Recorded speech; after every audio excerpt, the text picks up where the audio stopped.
Hello, welcome to Taimei Podcast. I'm your host, Sunny. Today we have a very special guest from Tainan, teacher Elaine and teacher CJ, Dr. CJ. Yeah. Hello. Pleasure to be here. Yeah. Later they will have a lot to share. I don't know if 1 hour is enough because Dr. CJ has a lot of knowledge about everything and it's always really interesting to talk to him. They are now running a school, kind of like a school in Tainan called Natural Nook. Yes. And they have their own techniques to teach kids. And I really like the way they create their contents and the way they teach kids. Yeah. But before we get into this part, I want to ask about more self-introduction and why you decide to do education like this in Taiwan. Well, as Sunny said, it's a long story. When I graduated in 1990 with my bachelor's, I pursued biomedical research. I was at National Cancer Institute. I was a fellow there. And I did that for 5 years. But I decided that I wanted to go more into science education. So I had an opportunity to move to Thailand and work for the National Science Teachers Training Center and Science Education. That was 97, and of course we had the Asian contagion, as it was known, and that's when the markets crashed. I returned to the United States and pursued a master's. I only planned to get a master's in science education. I was offered a fellowship, and the master's turned into 2 PhDs. And after that, we moved into, this would have been prior to 9/11. I graduated in February. 9/11 happened in September, of course. There were no jobs in the United States in education. And so therefore, I took an offer back to Thailand again to be at the National Institute that was started by the King and several large corporations back in the 60s to help promote learning within Southeast Asia. I did that for 8 years, and then Chengda National University offered me a position to come and do teacher training, and I've been here since 2010. First as the director of the Center for Faculty Development, and then later I became an associate professor in the med school because of my background, where I not only did teaching for the medical students, did interviews for them, I also ran another program for medical education. The last thing I'd tell you is that my doctorates are in public health and in public health education. So Chengda has a public health program in which I did teach there as well. Yeah. All right. If me for education, that's the things I never expect for. I am very Chinese lead in music, classical music person, and since my life get into education, just like I told you, that's never the things I expect for it. But it's a good asset for my life, and I like it. I enjoyed it, and since I know I met Dr. CJ, and we got more things to work with, and that's somebody you really don't know what are you talking about education, and he listened and we cooperate together about education. We think so. That's a good way to do. Yeah, and we do so together now. Probably it's the things we are handling now. Yeah. Okay. So you were teaching in a university in Taiwan, especially the best students, like medical students. Mm-hmm. And after that many years, you must have some understanding about the current situation about education in Taiwan. Mm-hmm. So how do you think about that and how you create your own school based on your understanding? Yeah. What I didn't mention earlier, and because it takes too long to talk about my other work, is that basically going all the way back almost 40 years, I've been involved in science education in the United States nationally. I've won several awards for science education programs. I was very fortunate. I grew up with a dad that worked for NASA from the very beginning, and Really cool. had doctor as an uncle, and my grandfather was very much involved in engineering technology. So when I went and worked for Thailand, I learned a lot about how programs were run. And I was very frustrated because it's all book learning. Now, there's a side that we have to step. I am a dyslexic, okay? I was basically thought to be, well, they would say it, mentally retarded when I was a kid because I couldn't read. I couldn't spell. Heck, I still use Grammarly because my grammar is so bad. But I learned by listening, and I had some amazing teachers, and they used stories, and story-based learning for me became very critical. When I was in Thailand, before I came to Taiwan, Southeast Asia, okay, I saw just how important it was for schools to use story-based learning. I taught at the graduate school there at the National University, and I saw that even our PhD students couldn't summarize, couldn't take large volumes of information and distill them down to the essence. And isn't that what our public school systems do? They, you've got the teacher here, you've got the student here, the information comes down, and then in the traditional, I know you're going to kill me on this one, Confucius type of thing, back to the master with no change, just the way I taught it back. Well, that's insane. That's not how learning works.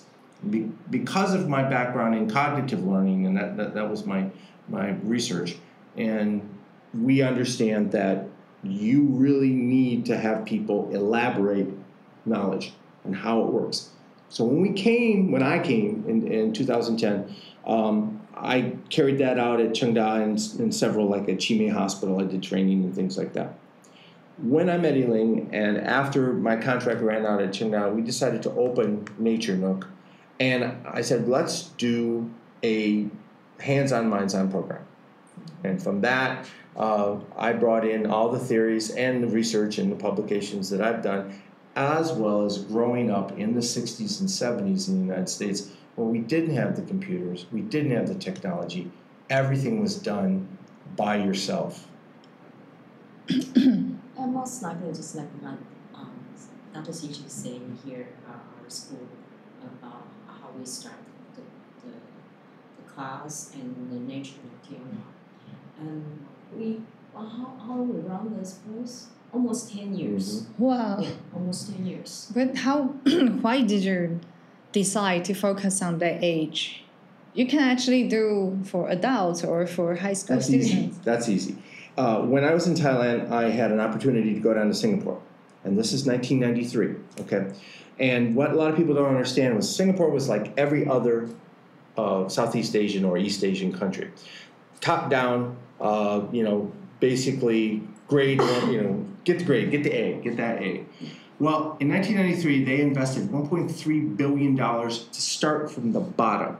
And it was like, we're going to teach our kids to ask questions, to be very inquiry-based, to be driven by thinking and asking questions and finding out the answers, not through books, but through experimentation. Wow. So that's 1993. That's 93. And then so every year after that, of course, the teachers were being trained. And so as the kids came up, they didn't have to expect something new.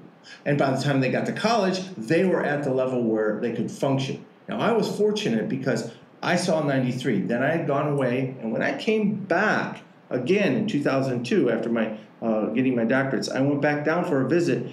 And it was horrifying to see the change. I don't want to use horrifying, but I think that would be right. Very scary that a country, only 4 million, could do this. And United States and Thailand, which is 68 million people, couldn't do with all the money in the world. The problem was they were trying to push down. That's what Taiwan does, and that has been one of the biggest arguments we've had. If we get the kids in young and teach them to be curious, innovative, creative, ask questions. Don't worry about failure. If they do that, then, and we've just had, I would say, our second batch of graduates that we brought in young, we moved them up, and now these kids are in top-ranked universities, and they're loving it because they're already ready. We already trained them from young up. Wow, sounds like a game changer. Very much. Wow. Yeah, I think somehow you say Singapore have been doing that since 1993. And I think until now, Taiwanese people, they actually don't like the system to focus on the memorizing. But the system is still kind of like following the very traditional way. Yeah, so far we didn't see the real change, actually. I don't mean to be cynical, but at least I'll be honest with you on this, Viz. It's driven by too many outside influences. And what I mean that is, if you look at what the public schools, we're not talking private, we're talking the public school education, which, that is what I'm trained. I am a pre-service science education teacher. That's what I got my doctorates in. All right, so we teach public schools. But the problem is we've got parents saying, I want an A, I want you class ranking. By the way, I will say this to you, when have you ever been asked what your class ranking was in second grade? Have you ever been? I'm sorry, Sonny, we can't hire you. You didn't rank top 10 in second grade. Yet we have parents, honest to God, celebrating when a child gets, they were third ranked. And I look at them and go, and what's your point? So we've got the parents worrying about grades, about ranking. Then that's reinforced by, ready? Boom. I'm going to scare you because if you don't send your kids to cram school, they're going to get behind. Boom, boom, boom. Yeah, and then a lot of fear. That's audience, that's my sarcasm because it's all driven on fear. Yeah. But how you deal with that in your school? I mean, how you deal with parents with that kind of... I know you cannot turn to me. Of course! The master communicator with parents. Yeah, I think so far what I heard from you guys is that you actually find a good balance for that. But, even now, we still deal with this kind of issues, our parents. But, like I just mentioned about, we already started this for 10 years. 10 years. Yeah. And so the many young kids, they even still stay there. But some of our kids now, this year, they already get into the graduate school and really a good university, the top 4. Right. We say Taiwan, Qingjiao, and the university in Taiwan this year. Then follow this procedure. I need to spend a lot of time to build their confidence. Not to our kids. To parents. Yeah. Oh. Yeah, for our kids, I just tell them no. I say, if you enjoy learning, you got the happiness, or you got joy from learning, then you get into the good school. That's just by the way. Before they didn't believe it. They said, "Oh, teacher, you are too proud of us. You are too arrogant about saying that." Then when they get into the top 1 senior high school, and they just, we get in now. Then now, this year, they get into NTU and CKU. They are capable. Yeah. Extreme. And because I used to sit on the entrance exam for the medical school, I was one of the examining professors. We can tell when a kid walks in and they're just like, I'm fine, thank you very much, talking like a robot and doing this. And it's like, oh, thank you, the door is there. So now that our parents come back to back us up, they tell we never parents. Go for the advertisement or something for we our never school. advertise. That's our parents to say something for us. They say, you need to let your kids to, even for the textbook, you need to let them know what is meaning, or what is the purpose about learning for their life. If they don't know that, learning is nothing, mean nothing. Mm-hmm. Yeah, that's what Dr. CJ, even he teach in SKU. That's why he always tell his students there. The catchphrase in the 90s was lifelong learning, okay? And it kind of spilled over into 2000s. But it has been lost. I mean, we learn for a lifetime, and now think about the dynamics of a child today. And I want to compliment Teacher Elaine here. Our interviews, by the way, we interview every single family. Yeah. Okay, when they come, we just don't say, oh yeah, we have a slide you in. No, we want to know the parents. We want to know the. And we also talk very straight. Yeah. We say, we are not a crime school. No. And the second word we say is, we are not English crime school. Yeah. Because this phase. Oh, white boy. Yeah. But I said, we are not. Yeah. We do EMI. Yeah. But I think as a medical school professor, it sounds quite convincing. Well, okay. I mean, I can go on my reputation alone, but I'm not teaching medical school students. Yeah. I'm teaching little kids. Okay, the youngest we've ever had is 3.5, right? Yeah. We have a 4-year-old. They kind of sneak in, Yeah. Because they hold the bar there and say, when my brother can get you, but I can't. Yeah. And then they cry. We're crying. Literally, even screaming. And then the parents lie to me. They say, oh, he or she already 4.5, and that's 4 already. So, sometimes about on the lunar birthday or, Yeah, he must see that his brother or sister is very happy there. Oh. Yeah. So then when we found out that when they went, need to, fill in the students' documents, I said, but he just 3.5. Yeah. It doesn't matter. Just let him in. Yeah. Oh, wow. And the main thing I think that parents don't understand is that we have beaten the love of learning out of our children. Yeah. When you're a little kid, the world is big and it's exciting and it's wonderful. Yeah. And what's the first thing the teacher does? Sit down, shut up, stay in the row, don't talk, don't ask questions, write everything I say down. I mean, it's almost like something out of a George Orwell's 1984, right? I mean, and that's in the United States as well. And unfortunately, it is very much in East Asia and Southeast Asia. Yeah, but so when you were teaching the kids in your school, how you balance that, how you teach them things while they can still have quite good performance in the school scores, how you balance these two things? Yeah, well, I'll tell a little bit, and then you can talk about because she does actually do some preparatory classes, which are outstanding, but we'll talk about that later. Okay, one of the major things that I program in, because each week we look at a story-based learning. Now, Sunny, you know that I've shown you stuff, and I've come to the library and given some training and stuff like that, workshop. All right, so if we focus everything or we couch everything in a story, so the story gives us vocabulary, it gives us listening skills, gives us question and answer abilities. It also allows children who are fearful of speaking out to remain quiet, but to show that they understand when we move to the activity, because the activity is based then again on the story. Mm-hmm. All right. Now, what you don't know, or maybe we told you, we do a lot of cooking as well. Yeah. Okay. I wasn't sure if you knew that. DIY. And so we have the kids, we'll tell a story about blueberries, and we'll make blueberry mini tarts the other day. Okay. And that allows the kids to practice their measuring skills, practice, again, the vocabulary and the doing, understanding that things are hot and to be dangerous, and that these are skills that they are never, ever taught in school. Yeah. Artemis, our daughter, we sent her to school for 2 years, and she, besides hating it, she also filled us in on what they do and don't do, okay? And so based on that, we are reinforced when we say, because the parents will look and say, oh, you cook here?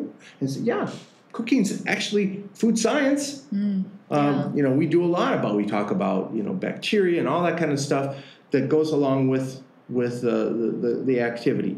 So by teaching these small individual units of curriculum, is what we would call curriculum, from the reading, the questioning, even sitting still. We have one rule.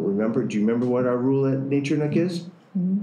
Be polite. Oh, yeah. That's it. And, be respectful. Yeah, same thing. Be polite and respectful, okay? So, that learns. When they go to school, they see that the teacher that's telling them a lot of information is not following the same pattern of learning. And why that's important is these other kids who are either going to Anchinban or Bushiban, they don't have that comparison. Yeah. So for them, this is the only way. If I tell you every day that that sky is green, and no one else ever tells you that it's blue, you go up and someone says to you in a college exam, what color is this, the sky? And you write green. They'll think, you're stupid. You don't know anything. But that is how you were taught. If you have nothing to compare against, there is no way for you ever to make that distinction. These kids then later, when they get in junior high, I think junior high, upper elementary, cry, too much crying. Yeah. School, oh my God! And you're sitting there going, I'm sorry, this sounds like you're going to a prison or something. And so it's for them, it's the motivation, it's the love of learning that really drives it. Now, I'll turn it over to Elaine. She does do some traditional tutoring type of, but it's completely different, and I'll let you explain that. Well, sometimes I tell the parents, I have some kids about their Chinese dates, history, geography, that kind of stuff. But I need to prepare for the curriculum a lot too. I am not just, I open the textbook and then I already know how to teach. For the best knowledge, that's okay for us. I think everybody can take it. But how to let your kids can understand what you say. We just talk about, we just talked to our student from university. She come back this morning to talk to us. She is the freshman this year. She said, that's teacher, that's not the kind of place I expect for. Wow. I said, why? And she told me a lot of things going on. Okay, but because in Nook, we ask them, you ask questions. If you ask us questions and we don't know, let's go explore together. Mm-hmm. Let's go for this adventure together. We don't feel shy. We don't feel shame or what. I sometimes I use Chinese words to say. I say we are both 厚脸皮. Yeah, but we can grow up with you. Yeah. How nice, and we appreciate that you give us this opportunity. Show the attitude of love learning. Yeah. And because of my dyslexia, I'm a terrible speller. And I have no. In fact, at Chengda, they laughed at me all the time. I was like, I don't know, is that spelled right, you guys? And they're laughing. Here's the American professor. I said, I don't know. English was a second language for me too. Yeah, when he asked his graduate student and how to spell that, they're kind of afraid to against professor. Because it's so high standard. Never. Please tell me. No. So that's teachers or professors. I think I would like the educator. His name, or facilitator. Yeah, facilitator. But at Nook, we didn't play like teachers or professors, even though they call us with this title. But we more like family or friends to them. Yeah. So mentors. I think mentors. Because we still bring down. I need you to understand, Sunny, that although we sound like it's a big happy family, we definitely do have some limits and guidelines. Yeah. There's a structure, and you must behave and you must engage, or you don't benefit. That's true. Although we are kind and friendly and funny, and I'm constantly making the kids laugh because I do silly things. But sometimes when they are very loud, when other teachers say too loud. Have that discipline. There's discipline. He and me, we just talk this way. We never talk very loud and say, "Be quiet." Not me for sure. We never say that. Too intimidating. Yeah, but when he said, "You guys too loud," then they just shh. Yeah. Calm down, right? Or if I can't do it, she can do it. Because sometimes we'll get playing. It's my fault. I'll take responsibility. We'll be playing, doing something fun, and they get out of control. I go, teacher, help me. And that's my fault. I always call him like the magnet of the children. Yeah, children's Yeah, magazine. I'm always impressive about what you're doing in your school because I've been there a few times and It's a crazy place. it's very happy, and also you renew a few places to make it even more like really nice, like a nice place for kids. And I can see, I mean, Dr. CJ's style is very, kids will really love it. I can see that.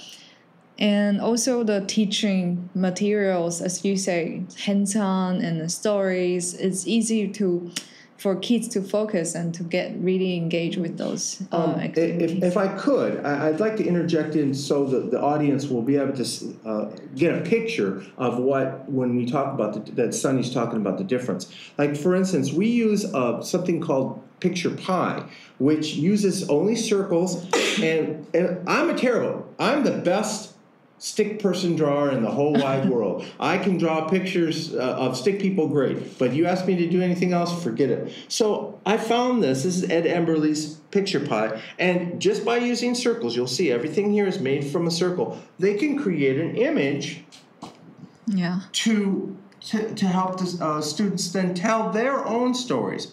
We also have geometry as well. Mm-hmm. So that's one of the things that we do. So you can understand when we say we create new things, not just draw a picture. A lot of teachers will say, oh, just draw a picture. It's like, no, we want to give them the ability, if they're like me who cannot draw pictures. I can't for the life of me draw people. They look funny. The heads get big and the bodies are really small. So when you look at this, it's like they can create a quality image. And then, of course, we go back to the story, Sunny. We have them. Sunny, this is a beautiful picture. Will you tell me about what you did? Yeah. What is going on here? So it's called retelling, story retelling, and it allows you as a student to take control and tell us your story. Yeah, I often share to people that some parents, they really want to send their kids abroad. They want to move to Australia or Canada for better education. But I think something they are actually looking for is just like what you guys are doing. They want something more practical and, critical thinking, and kids can really enjoy learning. And I think the other thing that this is kind of another topic, but according to my understanding, this is something actually really difficult for most teachers. You actually have a super huge knowledge about everything because you read a lot, you research, and also you live in different countries. So whatever kids ask you, you can actually give them a really interesting or a very big picture of answers. And I think this is... And she does? I don't know. I said, I don't know. Yeah. No, but I think because last time I brought like a few college students they do have different dreams. Some of them want to be maybe to build a school. They want to build a school in the future. Yeah. Some they want to have a nature farm. Some want to be a science teacher. And I think one is doing the water system stuff. And then you can share about everything to them. Yeah, with a bachelor's in aquatic science, so we got along just fine. No, I think this is not something in the curriculum for kids, but I think this is a huge inspiration when kids meet someone with this kind of worldview, and I think it's also very important. But this topic is kind of like related to another thing I want to talk about, because now you already built up the school for 10 years and you do educate kids in your school and you can see the result. Yeah. But also, I think it's kind of difficult to have more teachers that are able to do this kind of teaching. So both of you are also kind of trying to do more teacher training, right? How you think about this? Okay, I'm glad you opened that box of ugly worms because it's a little bit sensitive. Yeah, that's Pandora's box. Personally, I have to be honest with you. I've had in the last month and a half a very dark period in my life because I have set up several programs that I can't get anybody interested in. And the one program is Story at the Center, which uses the picture pie and a simple story, and it's very easy. And we've even trained here in Pingtung National University. We trained the preschool teachers on how to use that. And nothing. I mean, it's like walk in, train, thanks, have a nice day. Here's an honorarium, bye-bye. And then it's dead. But the other one that really, I think, made me very sad, especially now with what's going on with the climate change and the global problems that we're having, is my Terranauts. Now, you don't know any, I'm going to show you that later, but the Terranauts program basically looks at wicked problem thinking for junior and senior high kids and freshman, sophomore kids, okay, and universities. And people, they just don't understand. I mean, people meaning teachers. They just don't get it. They seem to be stuck in an old-fashioned record where it skips and keeps going over the same set of tracks over. It's like, look, you can't teach problem solving like you have been now because so many problems are wicked problems. Briefly, a wicked problem has no solution. If you can solve it once, that doesn't necessarily mean that there are 2 or 3 or 4 associated problems that you do not see until later on. It's like global warming. How would you go about solving all the issues? Refugees, sea level rise, air quality, heat, soil degradation, food. I mean, it's like a spider web that endlessly expands. And nobody, I've presented it, I've spent hundreds of my own dollars to build models, and I'll show you this stuff later, but I cannot get one organization, one school, anybody interested in and doing it. The material is done. It's on a Facebook page. They can use it for free, and no one cares because it's not part of the initial system of get an A, get high class rankings, go on to the university, get a job. But as I point out to you many times, with AI and robotics and the associated technologies that go with it, who needs an MBA anymore? They're not even, they're closing MBA programs. Who needs a business major? Who needs a line engineer? When you have all this technology to do it. Yeah. So when you open that box of scary worms, it exploded because what we have, not only here in Taiwan, we have all across East Asia, and as well as in Europe and in the United States, is the lack of understanding that the kids that are 5 years old, 6 years old, 7 years, when they graduate high school, they will have a plethora of problems that we can't even imagine. Yeah. And no way to even begin to solve them. Because, well, what's the answer, teacher? Well, we have no clue to start. Yeah, I think now everything changed rapidly. Even for adults, we're kind of lost, Yeah. And it's scary, isn't it? Yes. It feels very scary. Yes. Yeah, and that's the thing. I think the only thing, and I will tell the parents when she, because she only has me there for a little while. By the way, I want to congratulate her on the ability to take a 30-minute interview and turn it into 3 hours. She will talk and explain. She's amazing that way when she comes to it. And because the parents are so fearful. But one of the things I do say in my little speech that I give them, I said, think about right now, what is the one thing that ChatGPT or what is Gemini or DeepSeek is the other one, they do not have the ability to come up with truly original ideas, the ahas, as we call them in science, okay? Now, they can mimic and they can, the copy and slightly alter and change, but a truly unique idea connecting Z with Cuba, so to speak, which is a letter in a country, how did you connect them? People can do that. Humans have that ability to do that. We say leap of intuition. If you teach children to be creative, innovative, and not so often everybody says creative thinking, right? Yeah. Okay, that's important too, but not critical thinking. ChatGPT can kick our butts in critical thinking. Yeah. They did a simple study where they put 3 doctors against, Watson up at a big hospital up in Minnesota.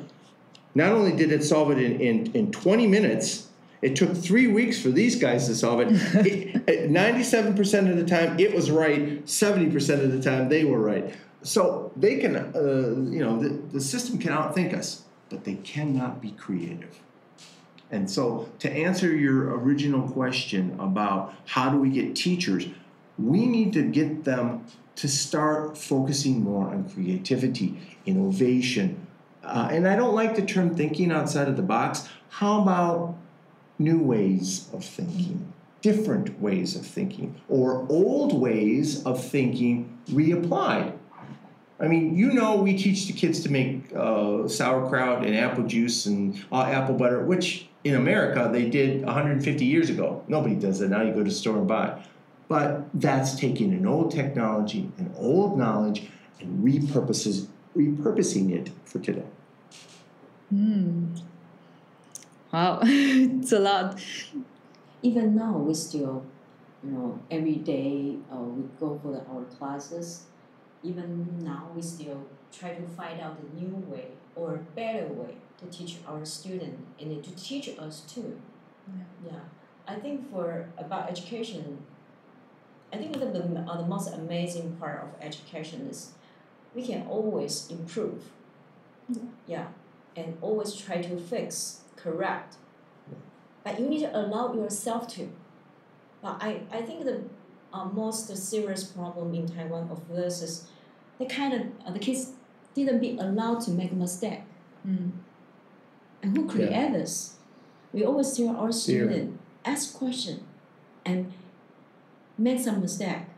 Here, you are safe here. Nobody makes mistake.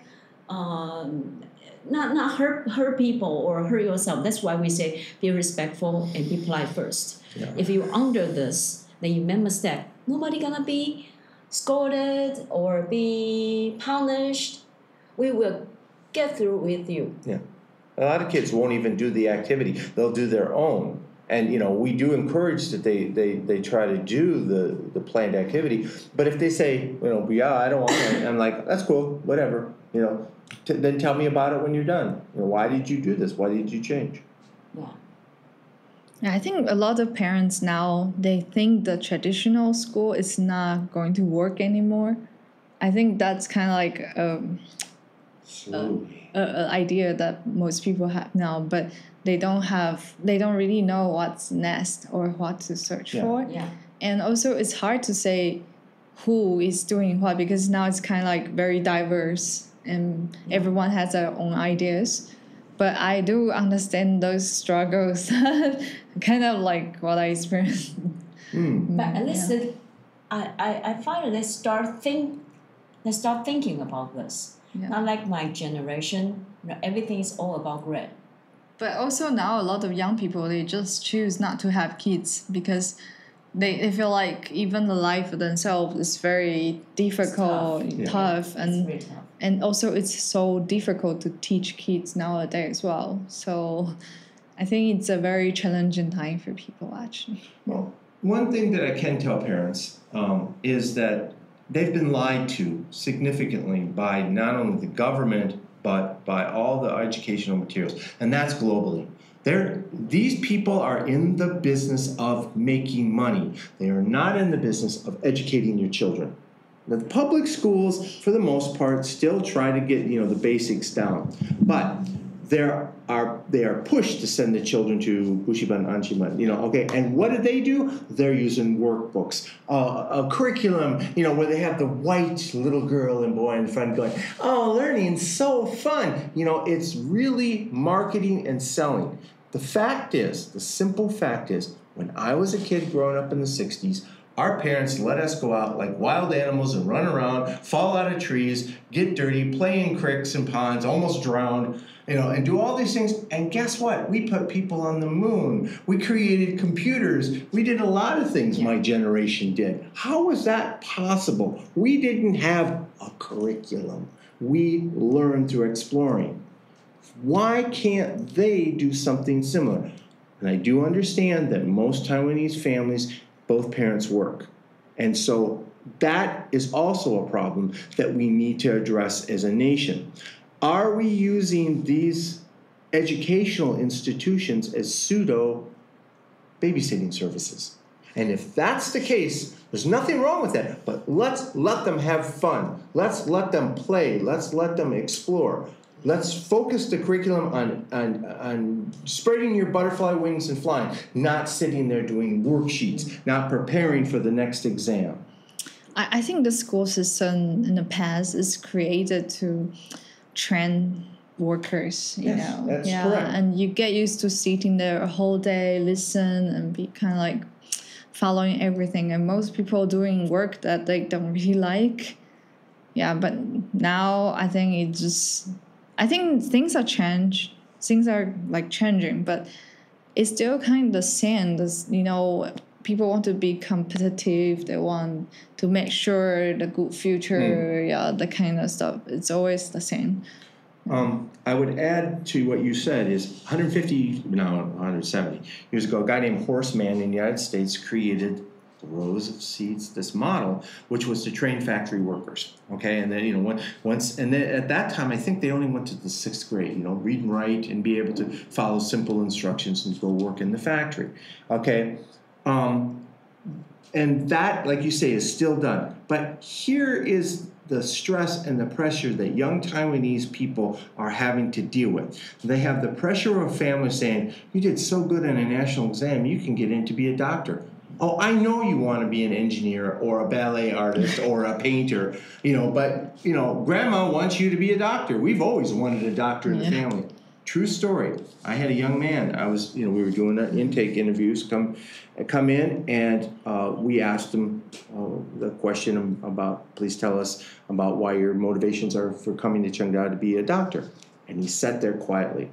And my colleague, Vivian, and I looked at each other like, what's going on? And she said in Mandarin to him, do you understand this? And in the most perfect English like you guys, yes, I understand completely. Would you care to, elaborate?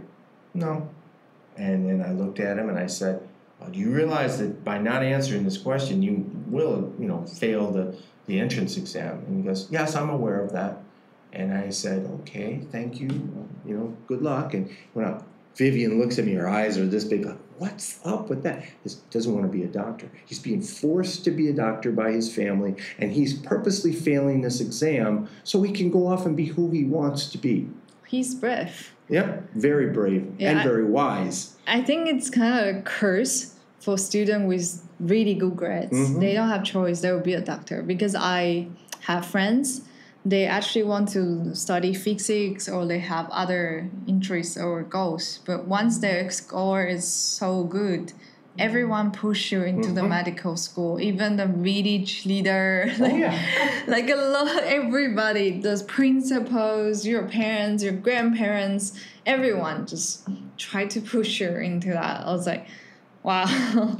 But somehow nowadays the medical school doctor salary is not that good anymore, and people only want dentists and cosmetics because I think it's not that like a best job anymore somehow. Well, the problem is national health. Okay, for instance, at Cheongda, many friends are clinicians, and they've told me over coffee that, look, we've got between 5 and 10 minutes to go through our patients, and we have to move them through. Now, because there are complications, we have sometimes spent a half hour, and if there's really bad situations, it can take an hour. Then we have to go even faster with the other because we are national health and we don't have the ability. So that's, I think, one of the reasons is because it's like a processing plant. Ka-chunk, ka-chunk, ka-chunk, and out comes the patient.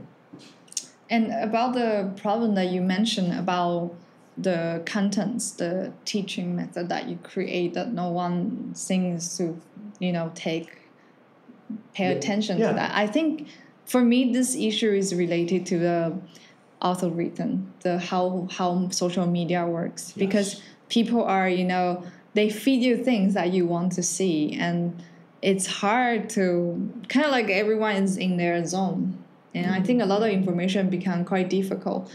Yeah, you've got biased in the algorithm programming. Yeah. You're biased. Well, I don't like that, and so what do they throw at you? They throw the things that reaffirm that. And you are kind of in your own, ideas, and they fit you, and I think that's kind of a problem. A good example. I mean, I don't want, like I said, I don't like talking about politics and religion, but in this case, Charlie Kirk's recent assassination is a perfect example of how education has been co-opted by social media. There, you have valid news medias like NBC and CBS and so forth making statements about what Mr. Kirk had said in the past, only talking about his policies and things like that.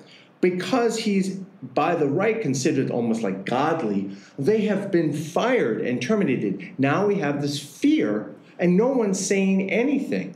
And that's because social media has taken something that normally would say, read what the person said. I mean, you can actually read the transcripts of what the news anchor or the commentator said, and you then read the response of what the conservative or senator or something said, and you're like, how did you get, live by the sword, die by the sword, to mean that something bad?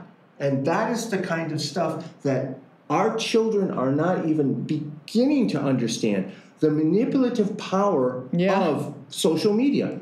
Yes. Okay, so you're learning 1 + 1 = 2, but anybody who's ever read 1984 and Newspeak and ThinkSpeak and Double Talk and all that, that whole language structure where literally you are conditioned to believe whatever the media says. Yeah. We have it now, today.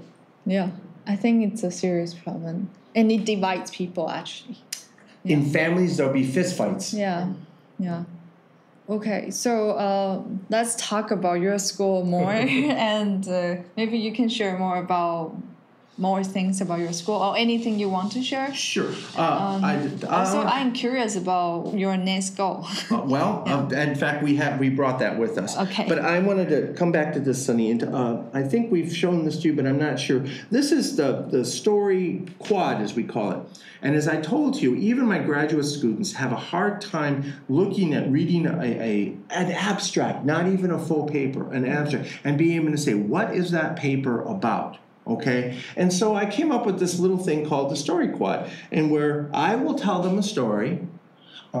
Teacher, can you grab the? Oh, that's okay. Never mind. I was going to say we use the felt, the felt storytelling. So we'll tell them a story, and we say, okay, draw us a picture of the beginning of the story. Then what happens next? Draw us a picture, and then overcome the problem, and then finally a new normal. And please tell us the main idea. What is this story about? And we do this in the storytelling class on Thursday. We have very young kids, 4 or 5 years old, and they do this regularly. And that helps them understand. Since the teacher was kind enough to get this, I can show you just how simple. And parents, no, we're okay in this. It's simple enough. This is the classic troll, the Billy Goat's Gruff. Okay, I mean, it's just cut out felt that you can buy at any school supply. And we make our own, here's Humpty Dumpty. He's an egg, so he breaks. So we use this kind of stuff. It's very simple. You don't need to buy expensive stuff. You can have a piece of felt put on a piece of cardboard and tell your child right there, or tell your students. That's easy enough to do. It doesn't require a lot of money. It does require a commitment to at least tell them. Can you grab the Billy Goat's Gruff book out of there? Yeah. Yeah. Here. I want the people to understand that there are a couple ways to grab these two. Yeah, there are always a lot of cute stuff in your house. Okay, so this is the standard Billy Goat's Gruff, right? And if they wanted to at least purchase one, these are kind of expensive, but they're nice. But they'll read the story. They won't tell the story. Okay, and then he did like this. They're not quite that bad, but it's close enough. We also, because I can't draw, I use the computer, and I make three-dimensional things, and I'll do stories, and so we can do this. We have one with the words, as you can see. Yeah, you create this story. Right, I created this story. Yeah, this too. Yeah, hold on that one, because we want to talk about that later. And then I have a little different one. We did this, I did this for Chengda, an outreach program. You see, she has some cake mix, and her oven's broke. So what is she going to do? She goes to her friend, the wizard fan, this is a story, goes in and then say, hey, oh, wow, that's something amazing, but I think we can use it to bake your cake. Now, this was a project that we did where you literally plug this wire and put 2 spoons in the batter, and it cooks it.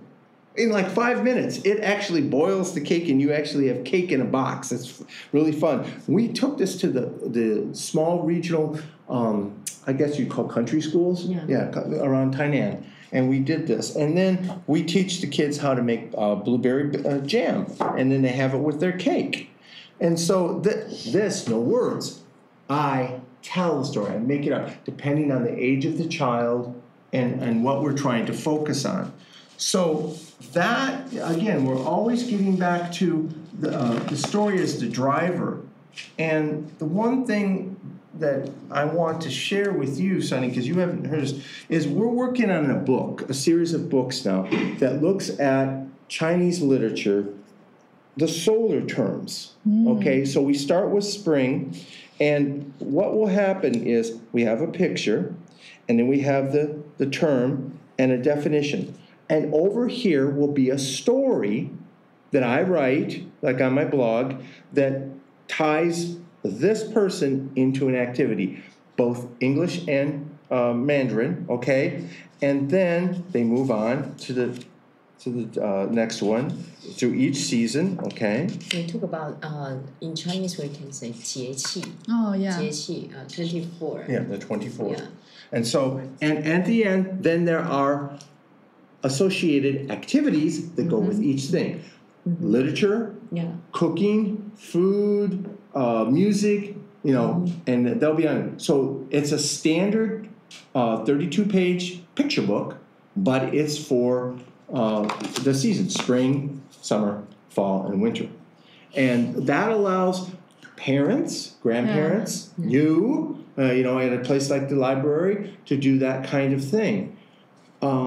The last thing I would like to share with you and your audience is... Very productive. Let's see if I can find it here. We can also want to lead our kids to like traditional customs. Can they know more about their own culture? With the West people view of this. East means West, right? East means West, then we can combine together to open there. I always tell our kids, you need to be more open-minded.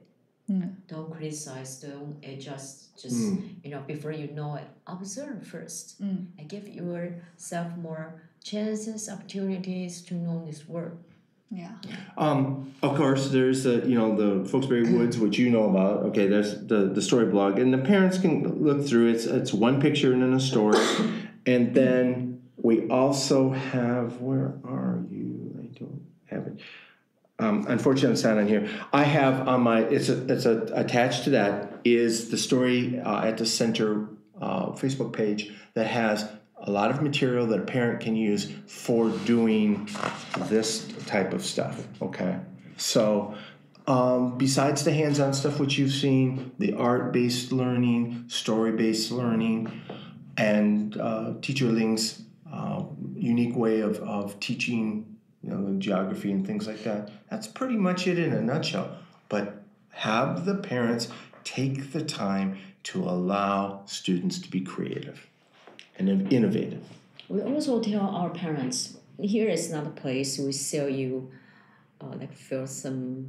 They feel if you didn't get into this place, you didn't send your kids here to book more curriculums here, classes here, then your kids gonna be failed. I said no. Yeah. But for our interview, we want to know we are the same page. We talk this way. You may think we are crazy. You didn't want to send your kids here.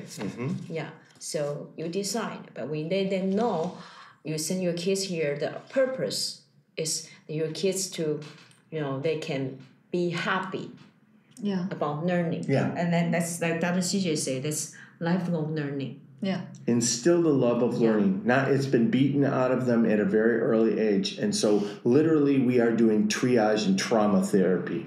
Learning will never be easy. Yeah, no one said learning was easy. Anybody that told you that is lying. You know? No, that's Learning's never very be hard. easy. Yeah, learning's very hard. It's hard, but it's fun. Sunny, you got a point. The one thing that does bother me is that, and this is from a cognitive scientist perspective, when you learn something, and I will give the viewers homework when I tell you this, you guys got to do this, and you'll see. When you learn something, it's hard, but it's not as hard as unlearning. Tonight, I want everybody that's hearing this to go home and brush their teeth with the other hand. I tell my students, graduate students, to do that. And the toothpaste is coming out, and I hate this, it's terrible. Because you are so automated. Yeah. Humans are automated.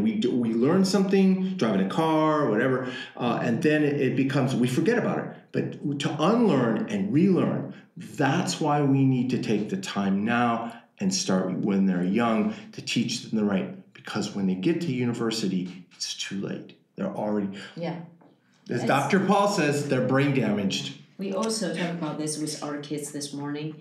We say, when you were in elementary school, this junior high, senior high, then and the doctor says, I feed you. Yeah. Eat. Yeah, every day. Even you vomit, keep feeding. Yeah. You just do what we say. I think it's really sad that most people, they don't like this. But we don't see the change so far, They say, if I could, I would move abroad. I would send my kids abroad. They don't really like this. A lot of people don't like this. But it's this. But there is no change. There's no change overseas. It's the same, you guys. That's what we say. In Chinese, we say, 找事做，不要找理由. Yeah. Get the solution. Don't get the reasons or excuse. Finland, on the other hand, they have no homework, very short days. They encourage. Finland is the number one school in the world. Has been for as long as I've been in graduate school, which I started in 1998 and they were still number one there. So from 98 till now, they've been the number one K-12 country performance-wise, and they emphatically say no homework. Keep testing to a minimum. Have everything done in the school. Give them time to play. Give them time to be creative. Give them time to be innovative. Yeah, to be a child. Give them time to play. Yeah. But some people don't like the education in North Europe as well. They think the kids are not learning anything, just have fun. That's kind of another thing that I heard. But then why would they be ranked number one in the world? You can't be wrong and still be number one. That's the question. But and they're compared against us. But I heard that teachers there, they pay more attention to the kids that are lagging behind. Yep. Yes. Yeah. Exactly. And that is a problem at least in Southeast Asia as I've seen it. Special needs children, you might as well just I don't know what to tell you. Even in Taiwan, we have several special needs students that because both of us actually have backgrounds in special needs work. It's tough. And I don't know what to tell the parents. Yeah, I think actually this system in Taiwan is kind of like basically wrong. Because you are trying to focus on the best students. Then you are telling other people that you are not good enough. And you tell people that learning is about competition. Yep. Yeah, this is what the system is showing us. And this is kind of like a very wrong mindset, actually. Yeah. Bring everybody up together and everybody wins. If you only bring a small amount up, that's great if you're one of them. But what about what do you do with all these other people? By the way, the United States is going to have that serious problem right now because under the Trump administration, you are going to have the rich, powerful people. But what are you going to do about jobs and careers and livelihoods for that 300 million? 30 million at the top, 300 million. Those 300 million are going to say, I want something to eat. I want a job. And they have guns and violence too. So you create your own problem in education by not focusing on everyone. Yeah. It's insane. Yeah. And they know it too. I don't know. It's crazy. Somehow I think the people with power, they also try to maintain that, They create the education system to maintain the social status. Yes. It's kind of also a sad thing. Been that way for a long time, actually. Yeah. Yeah. But the problem is like, what will the rich and powerful do when robotics and AI literally takes even those jobs? I mean, granted, they'll have the money, and therefore they will be able to control. But the fact is what do you do with 9 billion people? You know, they could pick up a stick, and there will be violence unbelievable. Unless we move together through education, through creativity, then we can solve many of these problems. Yeah. I see. Yeah, I think we are running out of time, Yeah. but at the last part, do you have anything else you want to share? Teacher? I know changing is really tough and many people afraid of it. But that's also the things we tell ourselves all the time and to our kids. I say, teacher, double seizure, we are normal people too. But we still fight for it. We still want to learn, So that's why we always say, at Nook, we don't have like Confucius security, but all the kids are Polado. Yeah. That's our goal. We want the thinkers. Yeah. We want our kids can think, can Take solve initiative. the problem. Yeah, that's our words. That's I always tell my daughter, treasure the chance you can come to this earth, everything you have, and enjoy it and pay back someday. Yeah. When you have ability. Yeah. I hope to share with all the kids, teachers, we do our best, and we're still on the way to go. Yeah. For me, it's real simple. Please, parents, don't put the expectations on your children. Yeah. That from a learning standpoint, from a cognitive standpoint, you are destroying your children's future by putting these tremendous expectations, because when they fail, they not only lose self-respect, it changes their whole brain chemistry, and it makes it harder to learn in the future. Be accepting of who they are, and be willing to go the extra mile, and you will have the best kids in the world. Yeah. Yeah, I think education actually requires a lot of passion. Yep. Yeah. Okay, I really appreciate you guys to be here from Taiwan. And I kind of really hope that your teaching techniques or this kind of education can be for more kids. Yeah, because it's actually kind of like the future. We cannot continue with this, Yeah. There is no future with this kind of style, and no one want to be a teacher. No one want to be teachers. Yeah, that's true. It's tough. The only thing I can do to for your audience is say, look, I will supply you with the URLs, the web links, and that you can associate with this cast, and those at least give your parents something to look forward to, and to start. But it has to be them. It has to be mom and dad. It's not the schools, like you say.